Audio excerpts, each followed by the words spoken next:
Gente, então, boa noite. Seja bem-vinda, professora Vaneusa. Vamos dar continuidade à disciplina de análise crítica, análise do discurso crítica com a professora Vaneusa, nosso terceiro webinário, e sejam todos bem-vindos e fique à vontade, professora. Obrigada, Ana. Boa noite, pessoal. Tudo bem com vocês, né? Então, é o nosso terceiro webinário hoje, dando aí continuidade às discussões desde a primeira aula, né? Só repassando rapidinho o primeiro webinário, nós falamos um pouquinho o que é a análise do discurso. No segundo, nós falamos, né, das leituras possíveis, tem a parafrástica, tem a polissêmica, e hoje nós chegamos na grande discussão, né? É quase Capitu traiu Bentinho ou não? Ensinar ou não gramática na escola? É mais ou menos isso, tá, pessoal? Mariana, essa discussão é parecida com a traição, né? Traiu ou não traiu? Ensina ou não ensina? Sempre rende aquelas discussões boas, interessantes, tá?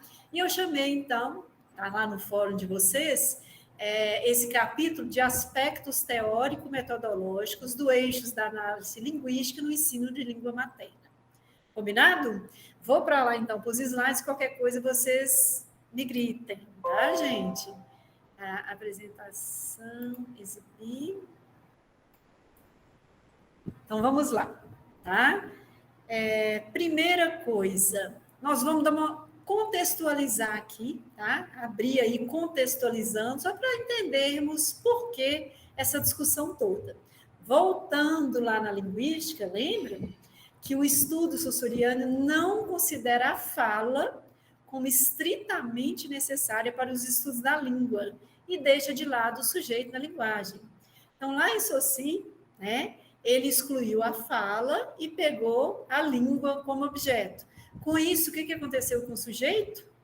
Ficou, né, deixado de lado e foi excluído dos estudos aí linguísticos.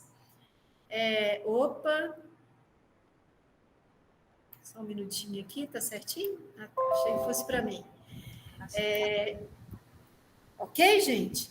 Com isso, nós já vimos que uma das características firmes da análise do discurso é que o sujeito, né, ele tem uma participação, né, na análise, que ele é sócio-histórico, ideológico, ele faz parte da linguagem e ele não pode ser excluído. O Saussure ainda realizou uma pesquisa voltada para a estrutura interna da língua. Então, esse social, esse histórico, esse ideológico, não era levado em conta. Ficaríamos ali na língua, né, na estrutura da língua. Essa escolha também excluiu, por exemplo, aí as variações linguísticas ocasionadas pelos dados da fala, uma vez que a fala não fazia parte. É isso? Aí, voltando aqui.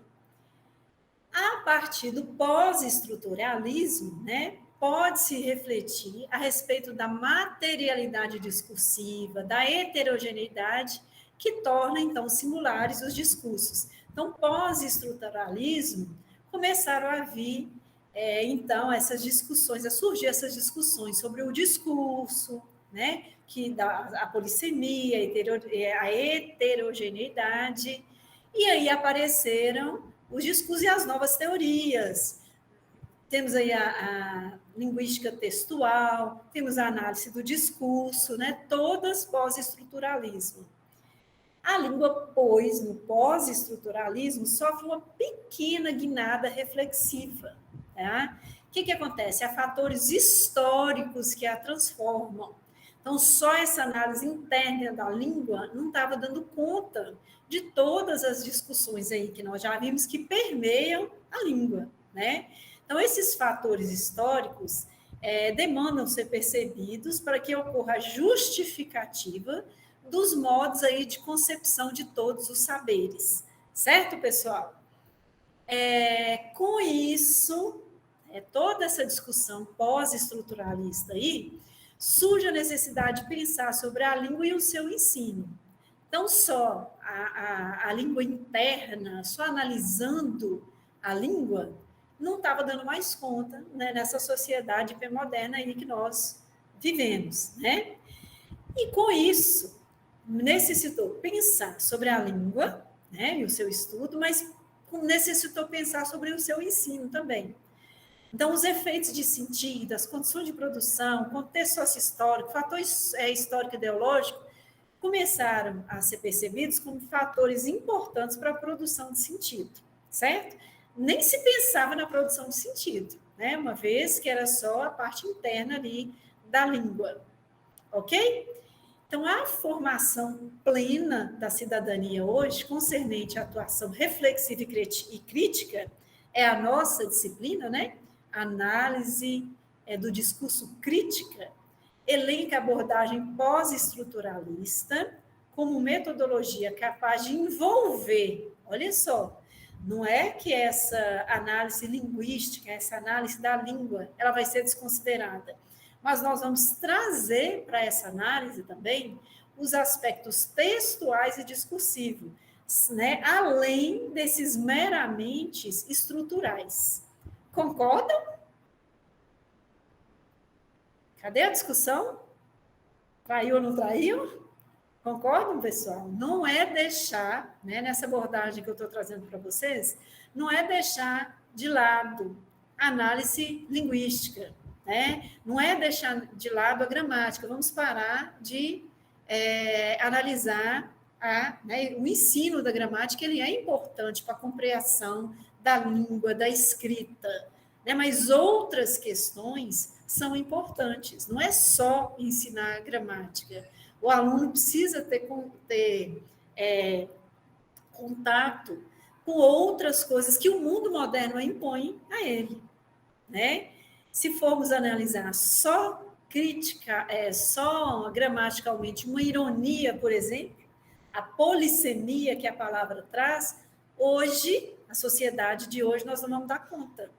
Porque aquilo é uma ironia, está num sentido conotativo, tem toda uma carga polissêmica, né, Bianca? Isso. A interpretação e o contexto se tornam importantes hoje. Talvez, há muitos anos, só o ensino da gramática era suficiente, né?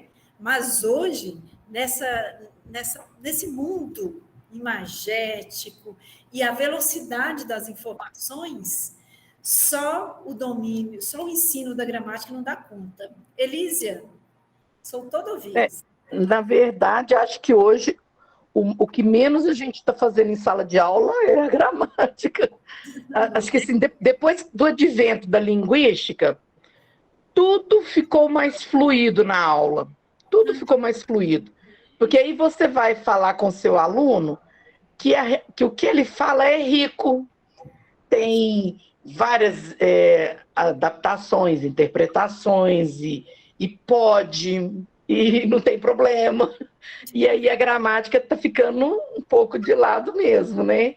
Porque a gente está dando para o aluno esse espaço para ele se comunicar do jeito que ele entende. Mesmo que essa comunicação, às vezes, dentro de sala de aula, faça com que nós, professores, ficamos perdidos. Porque entre eles lá, eles têm uma língua que tem hora que nós não entendemos, né? Retomando a discussão da aula passada, nós estamos dando para o nosso aluno, o poder da palavra, né? Exatamente. E ele se empodera dela. E ele se empodera, porque ele está sempre participando. O aluno está sempre participando, está sempre influindo, inferindo palavras novas, e ele está sempre fazendo isso na sala de aula. Porque antes, Alex, já deixa você falar, que você me lembrou aqui. Eu estudei no colégio Freira, né? Então, na escola, quando eu era adolescente, tem muito tempo não, tá, gente? Era aquele tablado e a gente lá embaixo. Lembra que o professor ficava naquele tablado, gente? Então, era só transmissor de informação. Então, dava conta ali o ensino da gramática. Hoje, não. O aluno é de igual para igual nas discussões. Nós discutimos o ideológico, né, se o sócio-histórico. Aparecem todas essas discussões que só o ensino da gramática do passado não dá mais conta. Alex, você, desculpa, empolguei. Imagina, Vanilza, eu quero fazer um recorte aqui, e se a aula já é para uma boa discussão, eu acho que eu vou apimentar um pouco a discussão. Oi, Denise. Então, eu estava analisando aqui o seguinte, e fazendo uma reflexão, né? Vamos fazer um recorte. Vamos pegar alunos de língua portuguesa da década de 30, 40, 1800 e pouco. Se você analisar a produção textual dos alunos dessa época, vamos dizer até a década de 60, você tem uma produção riquíssima. Correto? Concordo? Grandes escritores, textos muito bem redigidos, muito coesos, coerentes, obras fantásticas. Qual era a metodologia de ensino de língua portuguesa na época? Preponderantemente, norma, gramática. Resultado desse ensino, ao que me consta, bons escritores, pessoas que tinham plena noção do que escrevia, como escrevia. E aí a gente caminha para um outro lado, né? Fazendo recorte mais atual, em que não estou discutindo se um é melhor que o outro, só estou posicionando para a gente levar para a discussão. Então, mais recente, século XX, final do século XX para cá, XXI, a gramática passa a ser incorporada no ensino de modo indireto, não mais direto. Qual é o resultado disso para a produção textual? Nós temos grandes escritores hoje, mas, se você olha esses grandes escritores, qual foi a base de estudos deles, é bem provável que a gramática sempre esteve ali, né?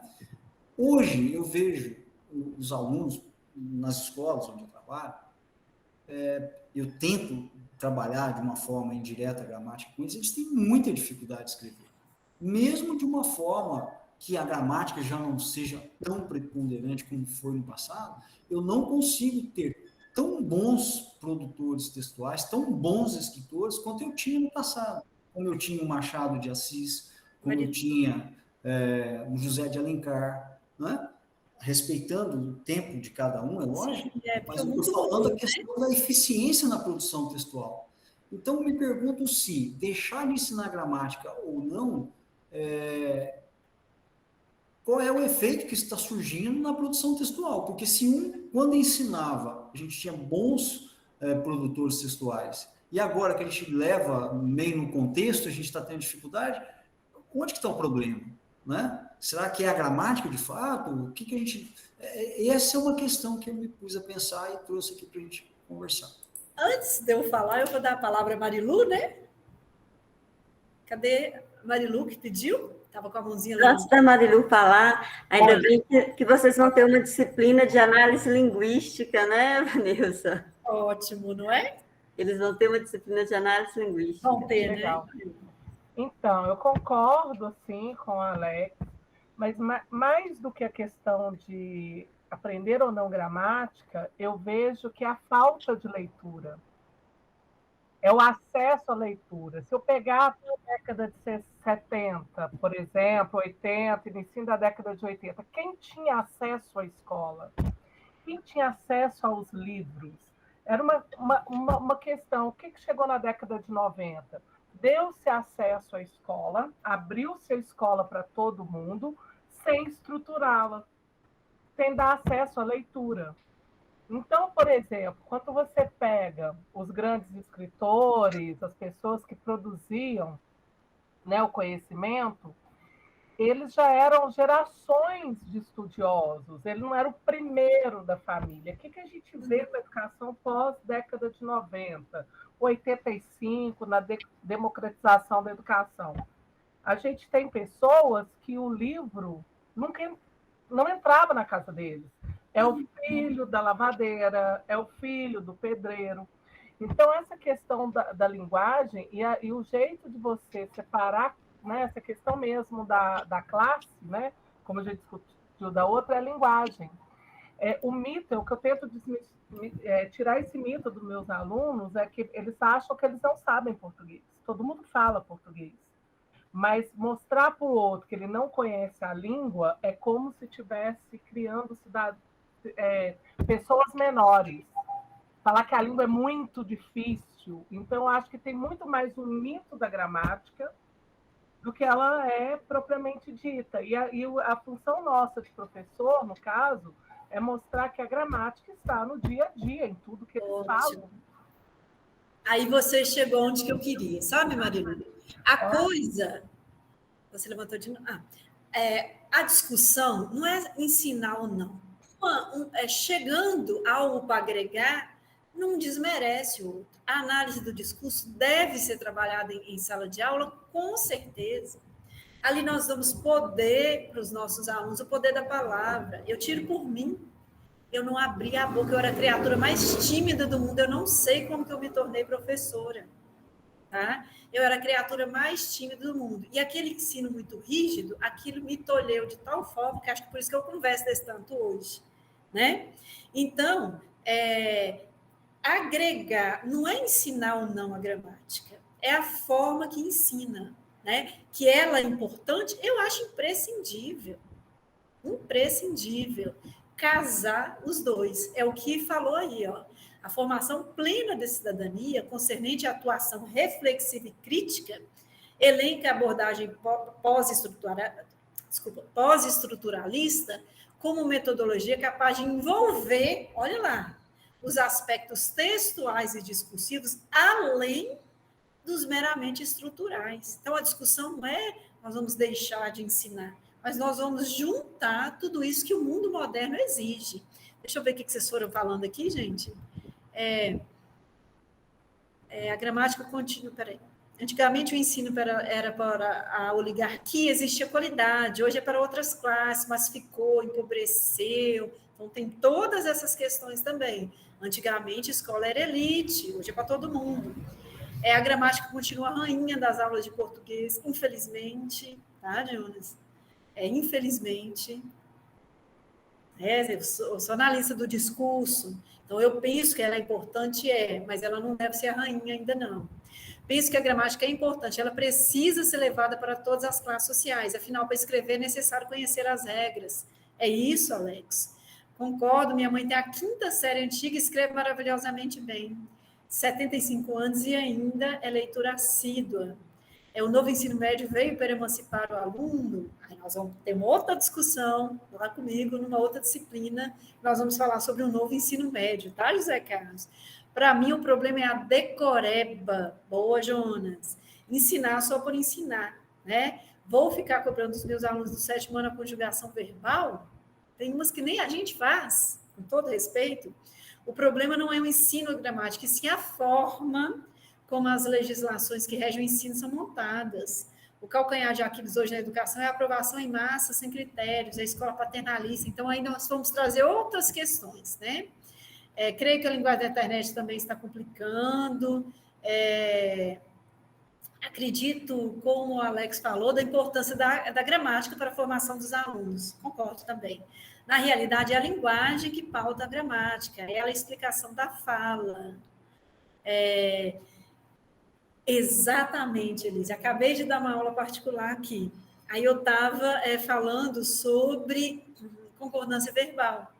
Aí eu dei o exemplo. Nós, norte-mineiros, nós falamos muito rápido e nós comemos tudo, né? Então, as concordâncias verbais quase não fazemos pela rapidez da linguagem. Norte-mineiro, né? Deve ter muito norte-mineiro aqui. É muito rápido, tá? E comemos tudo mesmo. O plural só vem no artigo. As meninas vão fazer tudo isso, tá? É uma questão.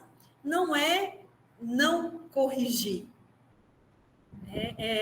Vamos voltar aqui uma discussão que eu acho o máximo. Um aluno meu fez um TCC. Vocês lembram, há muito tempo, que colocou-se no mercado, foi o MEC, um livro que ele estudava, ele ensinava gramática por meio da variação linguística. Então, ele falava, olha, nós vamos falar, nós vamos, a gente vamos, mas a forma adequada e de acordo com a escrita para poder padronizar, nós vamos. Então, ele apresentava toda a variação linguística, né? Isso, Jonas, maravilhoso. Jerusa, tá, desse jeito. Então, ele apresentava toda a variação linguística e mostrava a língua padrão, tá? Gente, foi um escândalo na época, que o MEC estava ajudando a não ensinar, não é? Magda Soares tem um trabalho incrível. Enfim, tiraram o livro de circulação. O livro foi proibido, não se trabalhou mais com ele. Gente, eu trabalhei com o livro, com o EJA, Jonas. Era perfeito, você mostrava. Hoje, nós fazemos isso, jornalista, político, isso. Foi o TCC do meu aluno. De onde que apareceu isso? Ele problematizou, né? E um foi pegando a onda do outro.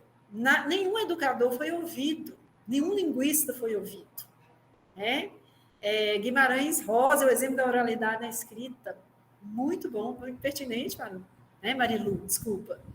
Então, o que aconteceu? Hoje eu faço isso, eu não sei vocês, mas a minha sala de aula lá, da escola pública, da escola estadual que eu atuo, né? Muito carente, já falei com vocês, são meninos muito humildes. Gente, se eu corrigir um menino daquele na fala dele, ele nunca mais volta lá. São muito tolinhos, são aqueles... Desculpando, com todo respeito, aqueles bichinhos do mato mesmo. Mas, na hora que nós vamos pegando e o discurso vem, a análise do discurso vem, até um timidozinho tem voz, tem poder da palavra, aí eu já fico mais à vontade para falar, olha, a gente fala, mas na hora de escrever nós vamos usar nós, que eu uso até ter mais prestígio, eu converso com eles no 6º ano, tá? E a gramática vem com muita naturalidade. Elísia e depois Gilmara. Vamos lá? Então, aí você está falando da sua turma, que é bem bichinho do mato. Aqui na minha área, já é bandido. Meus alunos vêm de zona de risco, drogas e bandido. Então, se eu corrigir um deles, é perigoso furar o pneu do meu carro, me atacar, porque aqui é punk. Então, assim, eu também uso a mesma estratégia que você. Eu deixo fluir na sala de aula, né? Aí a gente começa a brincar com as palavras ditas erradas até chegar no momento em que eu falo assim, não, peraí, mas se você chegar lá na sociedade e quiser buscar um emprego, você não vai falar mais vamos. A gente fomos... Aí eu fico, né, brincando com eles, para eles entenderem que, na verdade, socialmente, por mais que seja livre falar-se, socialmente você não é aceito. Lá na sociedade, lá aonde você quer aparecer, você não vai ser aceito, se você continuar com esse vocabulário. E aí você entra com a gramática, né? E o discurso aí é todo sócio-histórico ideológico. Exatamente. É uma discussão maravilhosa, porque consagrou-se que a língua padrão... Eu falo para ele, gente, mas já pensou se cada um falasse de um jeito? Não, você já pensou se cada um escrevesse de um jeito? Como? Olha o tamanho do Brasil.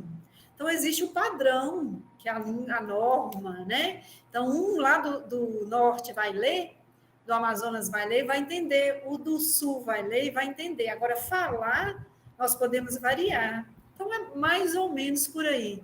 Gilmara, pois não, desculpa. Sem problema. O que eu queria falar é justamente isso que você acabou de falar. Desculpa.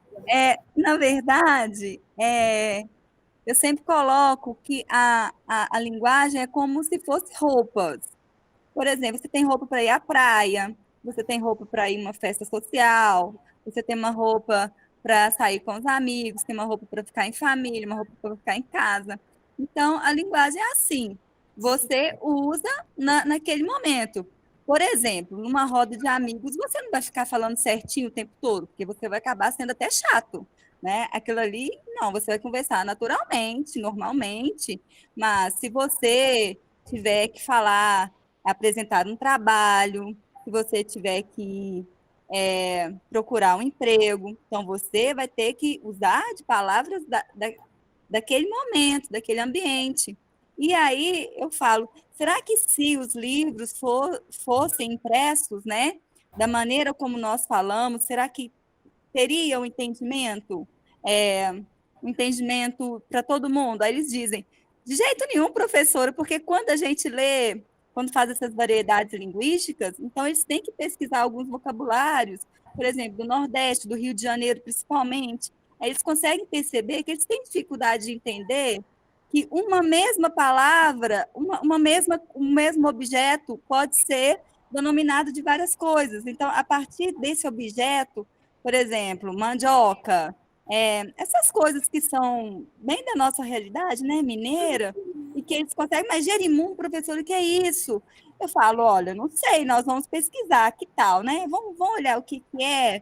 Então, eles conseguem perceber que realmente não teria condição de não haver essa língua que nós respeitamos a fala de cada um, no momento de cada um, de descontração e tudo mais, mas que realmente essa língua, que é essa língua que todo mundo fala, também é importante, né? Então, eles conseguem perceber a importância de cada fala em determinado momento. Isso que é interessante, porque aí você vai falar, quando você vai passar um texto, uma redação, e os gêneros textuais, eles trabalham tudo isso, porque tem gênero textual que vai te dar a liberdade de trabalhar essa linguagem mais informal, que é uma carta pessoal, né? Uma linguagem mais criativa, como os anúncios, né? As propagandas, que vai puxar mais, e vai trabalhar também aí os textos, né? As poesias, que vai trabalhar com a conotação, que você vai usar verbos com outras formas. Então, eu acho os gêneros textuais, se a gente pegar pela vivência deles e colocar em várias situações que a pessoa, dentro da sociedade, ela participa, porque mesmo independente de qualquer classe social, a gente tem esses momentos, né, mais sociais, de situação, né? Então, eles conseguem, pelo menos, eu acho que eles conseguem entender melhor. Ai, gente, estou gostando, queria ser aluna de vocês, viu? E outra coisa, com esses meninos que nós temos hoje, quem ficar, alguém falou da gramática descritiva aí, ótimo, né? Quem ficar só com o ensino, né? Quem for pensar em ficar só com o ensino da gramática, não consegue nada com esses meninos, né? É o uso social da linguagem, esse vai falar, é sucesso total. Eu sempre uso esse exemplo, me coloco, boa, Cássia. Então, um monte de discussão interessante aí nós, professores, precisamos aprender a fazer recorte na nossa prática sem culpa, né? Porque não damos conta de todas as facetas do ensino de língua materna. Isso aí, também temos essa questão aí. Só um pouquinho que hoje eu quero analisar com vocês uma... Tá, então a gramática nas aulas de língua portuguesa, né? O ensino de língua materna visa a ampliação de todas as competências que a atividade verbal prevê, né? Então, é um amplo ensino da língua, alarga o repertório linguístico e sociocultural dos alunos, preserve o respeito, valoriza a diversidade linguística e permita ao aluno aí, né, ler e produzir textos em qualquer dimensão. Isso aí nós já discutimos. Aí que tá, gente, olha aqui. Eu trouxe esse aqui, que eu acho que tem tudo a ver com a discussão que nós estamos tendo, né? E com a questão da análise do discurso. Ocorre que o ensino de língua é muitas vezes confundido e reduzido apenas ao ensino de gramática de tradição normativo-prescritiva. Olha só, essa aqui clássica, eu vejo em tudo quanto é prova, essa tirinha, mas eu trouxe foi essa, que essa aqui me representa. O eleitor confia na honestidade dos políticos. Quem é o sujeito da oração? Então, ela quer ensinar gramática normativa prescritiva. E o que o menino quer? Só pode ser um mané. O que o menininho quer? Ele quer discutir sobre a questão do eleitor confiar na honestidade dos políticos.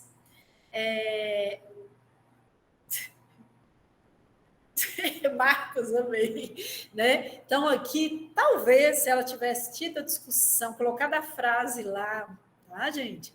E vamos, o eleitor confia na honestidade, os políticos são honestos. Boa, né, Liz? De onde que vem, não sei o quê, né? Com a questão toda da discussão. De onde que vem os políticos? Por que tem político? Como é que era antigo? Como é que é hoje? O que é honestidade? Pronto. Esmiuçou, discutiu tudo. Talvez o sujeito da oração coubesse depois de tudo. Quando terminar de falar, o aluno já viajou no assunto, nada dá tempo ainda, Elisa. Vai resgatando. Vai resgatando. Para mim, virou um mantra. Sujeito não é gente, é estrutura. Ano passado. Boa. Então, temos aí várias discussões, vários jeitos que nós vamos ter que achar aí, né? De trazer essa análise toda contextual, né? As condições de produção que foram feitas, com a ideologia que carrega, por que está escrito assim. E nós temos que dar conta dessa gramática também, que ela é importante. Né? Adorei. Vamos lá? O mantra, cadê? Marcos, adorei. Oração subordinada, substantiva, objetiva, direta, reduzida de infinitivo para o aluno. Né? Melhor nem tentar, Silvéia. Vamos lá? Essa aqui é clássica. E nós temos aqui só, né? Vocês vão ter uma disciplina para isso, mas eu peguei rapidinho aqui a gramática textual versus a análise linguística. O ensino de gramática, né? Que a língua é um objeto autônomo e homogêneo, por isso a gramática tradicional, GT aqui, gramática tradicional, tá, pessoal? Condena os usos diferentes das regras prescritas lá, né? E a gramática tradicional é sempre focada como uma obra acabada, muito diferente na análise do discurso, está sempre aberta, né? O professor ali, o agente policiador da norma culta, nós vai, está errado, nós vamos. E o aluno é depositário das nomenclaturas e regras gramaticais. Tá? Então, aqui eu não vejo poder da palavra. Na análise linguística, a capacidade humana de refletir, analisar, pensar sobre os fatos, os fenômenos da linguagem. E a propriedade que a linguagem tem de poder referir-se a si mesma, de falar sobre a própria linguagem por intermédio de atividades aí epilinguísticas, da reflexão sobre a língua, e a metalinguística sobre a análise. Tá? Eu trouxe aqui por minha conta análise sócio-histórica e ideológica, que é uma questão da análise do discurso. Sim, mas isso pode ser feito de uma forma não tão engessada, né? Jonas, a oração não é reza. Vamos lá? Trouxe aqui, então, umas... Oi, quem está falando? Sei, parece que a Júlia perguntou se eu sabia que dia ia começar a aula. Aí eu acho que é... Não, é dia 6 ou 7, não sei já. Sei. Gilmara? Eu não estou entendendo. Gilmara, você quer falar alguma coisa? É Gilmara, Bá? Gilmara. Ou você Não, quer desligar? não. Ligar? Será? Tá. Desculpe-me, esbarrei aqui. Tranquilo. Vixe, Maria, até engasguei. Foi sem querer, eu acho, com certeza. Vamos lá, pessoal? Aí trouxe uma análise aqui. Até para relaxar, né? Estamos chegando aí perto das 9. O cara da construção. Então, uma tirinha aqui, eu quero trabalhar... vamos pegar aqui, operadores argumentativos. Eu peguei essa tirinha, mas antes eu vou construir todo o cara da construção. Se ele te canta, mas será possível? Até parece que esse imbecil nunca viu mulher na vida, saco, fio, né? Se ele não te canta, gente, será que estou tão caída que nem o cara da construção me paquera? Confesso que vocês... É uma questão aí. Vai dar tempo de discutir a aula que vem, tá, Sheila? Então, temos aí Iniciando, vamos pegar, tá lotado a tirinha, tá lotado de ideologias. Qual a primeira que eu encontro aí, pessoal? De gênero, talvez. Sim, boa, Bianca. Ô, De professora, Oi. você sabe que essa tirinha me lembrou uma música do Cazuza, que foi gravada Sim. para o Lobão, que chama Vida Louca Vida, que fala exatamente isso. Se ninguém olha quando você passa, você logo acha, eu tô carente. Acho que Boa, foi até boa. inspirada nessa música. Aí, tá vendo? Né? Gente, ué, se mexe, ai, se não mexe, uma ideologia boa aí. Bianca, lembrou do Caduz, ideologia eu quero ver viver. Será que estou tão caída que nem o cara da construção me paquera? Tem uma Oi, questão social também, né, Vanessa? Que oi, Alex. tem uma questão social aí, né? Ela despreza o Sim, cara porque ele é da construção, né? Se ele mexe, ele é um sim. imbecil da construção. Se ele não mexe, ele que é da construção não mexe.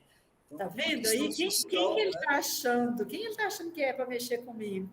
Né? Quem escreve é produtor de ideologia também, Jonas. Olha a outra. Será que estou tão caída? Então, a questão aí do machismo, né? Da lógica, e boa, Jonas, a mulher tem que estar sempre, né? Muito bem, não posso estar caída. O que tem se eu estiver caída? Mas não, a sociedade cobra que ela esteja, né? Quem escreve é produtor de ideologia também. Se fosse uma feminista, faria outra produção. Então, temos todas essas questões ideológicas que estão todas aí retratadas na tirinha. Boa também o cara da construção, né? Então, olha, deslocamento, Cimeia, tem um deslocamento da ideologia feminista histórica. Olha o tanto de discussões que caberia aqui na tirinha. E eles acham, viu, gente, que eles vão mexendo, mexendo. Aí eu esgoto a discussão, se é que se ela se esgota, mas pelo menos eu puxo ali, e nós podemos ir para a parte que me interessa. Mas a discussão sobre a tirinha, sobre o papel da mulher na sociedade, né? A ideologia feminista histórica, por que mexer, né? Se ele te canta, se ele não te canta, por que é tão importante que pelo menos o moço da construção fala, nem o moço da construção mexeu comigo. Por que esse moço da construção é tão importante assim? Olha as discussões e análises possíveis aí na questão social, na questão histórica e na questão ideológica que nós podemos trazer aí para a sala de aula. E depois podemos trabalhar as questões gramaticais, sim, nada impede, concordam? Boa noite, mas que ela não seja o foco principal. Concordam? Traiu ou não traiu? Se fosse uma produção feminista, ele mexendo, ela iria xingar. Se ele não mexe, ela nem se importa. Boa, Jonas. Ou seja, a mulher não estaria submetida ao posicionamento dele. Perfeito. Fechou. Tá? Tá vendo? De que ponto eu sou o sujeito, né? Então, dependendo desse sujeito, nós vamos ter uma linha ou outra, ideológica, por sinal. Boa. Mas, gente, Cássia, bem lembrado, a questão da idade influencia muito, né? Nossa, já estou caída. O caída também me lembrou disso, né? A idade chega para todo mundo, então eu estou caída, já não estou, nem o pedreiro mexe comigo, nem o cara da construção. A questão da idade também. Por que a fala em si, gírias, saco, né? Eu vi até, eu tirei aqui, não deu para colocar. Quando foi construída a tirinha, né? Nem o cara da construção me paquera. Então, essa necessidade, a mulher, principalmente a mulher mais velha, ela é desvalorizada, o preconceito contra o pessoal da construção. Então, temos todas, olha o tanto de coisa que nós temos para analisar em 2 quadrinhos. Certo, pessoal? Ok até aqui? Gente, hoje passou muito rápido. 9h05 no meu relógio, é isso? Trabalharia pronomes pessoais. Será que estou sujeito oculto aí, né? Estou tão caída que nem, ó, o cara da construção me paquera. Então, tem uma linguagem toda da oralidade. Gente, tá Ô, saco. professora, desculpa, Oi. mas também o verbo cantar, né, que está usado de outra maneira, O verbo? cantar. E ele Sim, canta. sim. Então, é uma tirinha rica de análise, é uma tirinha rica dessas análises linguísticas, pontuação. Acho que a autora pode ser feminista, mas está problematizando o impacto da mudança de comportamento, autoestima.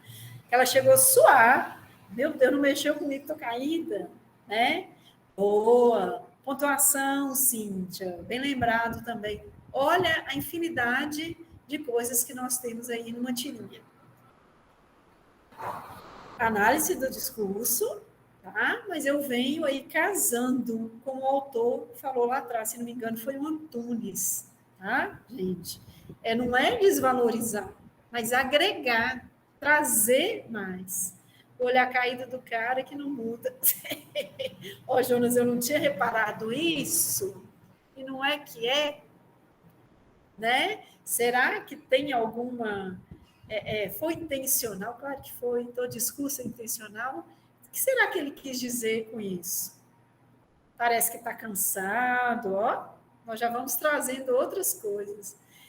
Ela já reconhece que está caída quando diz tão caída assim. Boa, Alex. Será que estou tão, né, caída assim? A mulher é uma madame. Por que, Jonas? O vestir, a pose, né? Temos todas essas questões aí. Boa, pessoal. Tá vendo? Ficaria aqui numa aula de 50 minutos trabalhando 2 quadrinhos. Sim, imaginei isso também. Que chamaria extremamente a atenção, né? Geraria várias discussões, geraria aí o trabalho com a gramática, sim, e ainda geraria uma produção de texto bem interessante. Concordam? Sim, Marilu, exatamente. Amo. Interessantíssimo o trabalho dela. As trintonas, adoro. Ivanilda, boa, o olhar dele aparenta indiferença. Mexe com qualquer uma que passa? Será que seria isso? Estou jogando lenha na fogueira. Tá, gente? Sim, Jonas, bem lembrado também, né? Analogia aí com o trabalho da Cibele, da Folha de São Paulo. Ai, gente. Vamos? 9, não sei como é que está meu relógio, 9h04 nesse relógio aqui, tá? Atrasamos um pouquinho hoje, né? Faz parte da tecnologia maravilhosa, mas de vez em quando temos aí uns problemas. Tá?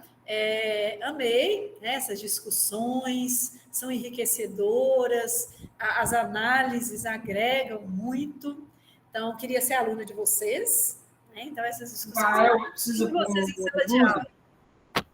Oi? Oi, Amanda. Não precisa. A cara desse menino, Dade, o que é isso? Amanda? Amanda?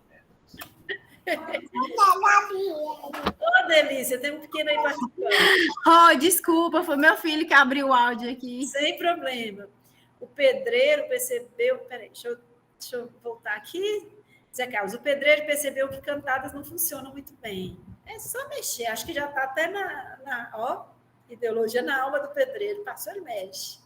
É legal trabalhar a biografia da artista. Gosto muito também, Maria. Gosto muito. Né? Ótima aula. Obrigada, Paulo. Cíntia, excelente aula. Obrigada. Pessoal, muito obrigada pela aula. Tudo bem, nós já estamos encerrando, tá, Ana Luísa? Pessoal, estamos lá com o Fórum 3 já aberto, vamos participar. O pedreiro está se desconstruindo. E esses gêneros, autores são ignorados, não é? Ok. Pessoal, os fóruns estão abertos. Amanhã a gente volta. Né? Amanhã nós voltaremos. Deixa eu usar aqui. Ok? Então, vamos aproveitar aí um pouquinho de folga que a gente tem, né? E vamos aí entrar um pouquinho, dar um gás aí no curso. Combinado? Obrigada, Anne. Beijo para vocês. Boa noite. Muitas análises podem ser feitas, infinitas aqui, né? Boa noite para vocês. Fiquem com Deus. Bárbara, Gilda, muito obrigada. Boa noite, gente. Muito obrigada. Tá? Obrigada, Vanessa. Obrigada pela aula. Acho que ela precisou se ausentar. Boa noite para vocês, pessoal. Obrigada, pessoal. Boa noite, gente. Boa noite. Amanhã nós temos o plantão, tá, pessoal? Quem precisar, estaremos disponíveis às 7 horas, tá bom? Nós enviaremos o link 10 minutinhos antes, tá bom? Bárbara, sobre os plantões, eu nunca consigo participar dos plantões porque eu tenho uma outra aula que eu assisto na quarta-feira, de uma outra pós que eu estou fazendo. Então, por isso que eu nunca assisto os plantões, tá ok? Tá certo, tá certo. Tudo bem, mas o plantão, Sheila, nós discutimos algumas questões que vocês levam, mesmo que os alunos levam, sobre os fóruns ou sobre a A, por exemplo, e aí nós tiramos algumas dúvidas, discutimos, tem sido bastante produtivo para quem tem participado, tá, pessoal? Então, se vocês precisarem de ajuda, estaremos lá, tá bom? Vanessa, obrigada pela aula, pelas explanações, pessoal, obrigada pelas participações, viu? Obrigada eu, viu, Bárbara? Boa noite. Boa noite, pessoal. Boa noite, pessoal. Obrigado, Vanilza, Bárbara. Obrigada eu. Tchau, gente. Obrigada. Até terça, hein? Até terça.